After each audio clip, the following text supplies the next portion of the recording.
राजा राम। जय जय राम सीता राम रघुपति राघव राजा राम।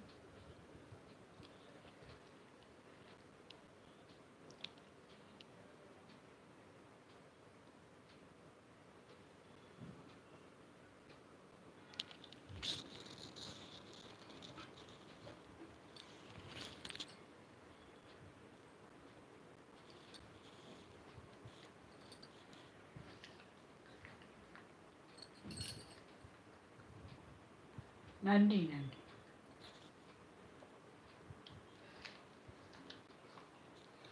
குப்புசாமி பொண்டாட்டி 8 மோதிரம் போட்டிருக்கா. இந்த கையில் நான் இந்த கை அசிங்கமாக இருக்கு. ஈஸ்வர் ஒரு நாள் கேட்டேன், எதுக்கு இத்தனை மோதிரம் போட்டிருக்கீங்க? ஏதோ இது செம்பு, இது வெள்ளி, இது தங்கம்.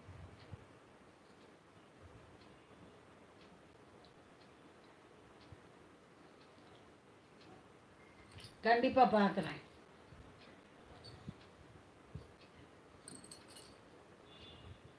வணக்கம் வணக்கம்.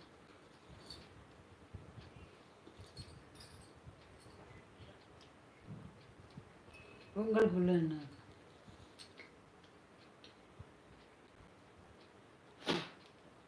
ஒரு கிண்ணம் நிறைய வச்சுருக்கேன். அப்படி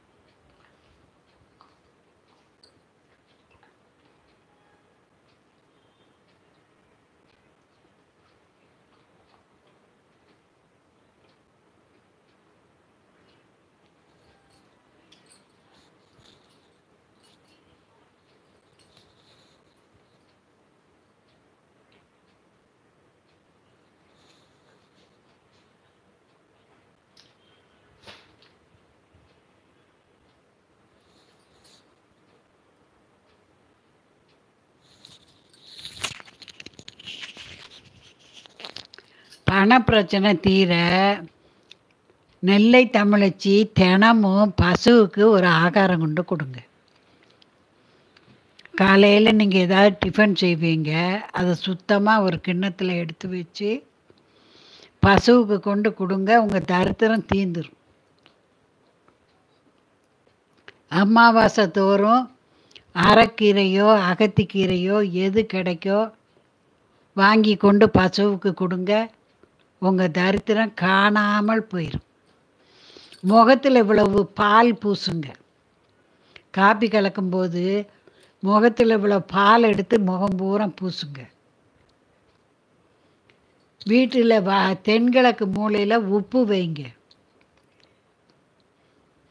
வெள்ளிக்கிழமை தோறும் உப்பு வாங்குங்க. வெள்ளிக்கிழமை நீங்கள் வாங்கக்கூடிய பொருள் உப்பு. பிரபு தேவாவுக்கு இப்போ நான் பண பிரச்சனைக்கு அந்த அம்மாவுக்கு சொன்னேன்ல, அதே தான் உங்களுக்கும். பசுவுக்கு ஆகாரம் கொண்டு கொடுங்க. வெள்ளிக்கிழமை தோறும் உப்பு வாங்குங்க. உங்கள் பீரோவில் வெள்ளை துணியில் உப்பை மூட்டையாக கட்டி போடுங்க. உங்கள் பர்ஸு இடது பாக்கெட்டில், ஷர்ட்டு இடது பாக்கெட்டில் எப்போதும் 5-10 ரூபா வைங்க.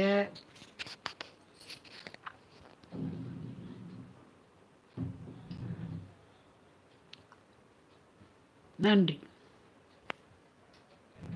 இதையெல்லாம் நீங்கள் செய்யுங்க, சரியாயிரும். கண் திருஷ்டி தீரதுக்கு நீங்கள் என்ன செய்யுங்க, காளியம்மன் சூளம் உள்ள கோயிலுக்கு போய் அந்த சூளத்தில் எலுமிச்சம்பழம் குத்துங்க. மாதம் ஒரு தேங்காய் பிள்ளையாருக்கு செதறுகாய் போடுங்க. கண் திருஷ்டி காணாமல் போயிடும். வாசலில் ஒரு கிண்ணத்தில் தண்ணி ஊற்றி 2 உப்பு போட்டு வைங்க. மருதாணி விதை கொத்த கிடச்சிதுன்னா வாசலில் தொங்க விடுங்க. மருதாணி விதை கொத்தாக தான் காய்க்கும். அதை கண்டீங்கன்னா பறிச்சிட்டு வந்து வாசலில் தொங்க விடுங்க. 7 பச்சை மிளகா, ஒரு துண்டு கறி, ஒரு எலுமிச்சம்பழம் கோர்த்து வாசலில் கட்டி தொங்க விடுங்க. எத்தனை சொல்கிறேன் பார்த்தீங்களா? இதில் எது முடியுதோ அதை செய்யுங்க.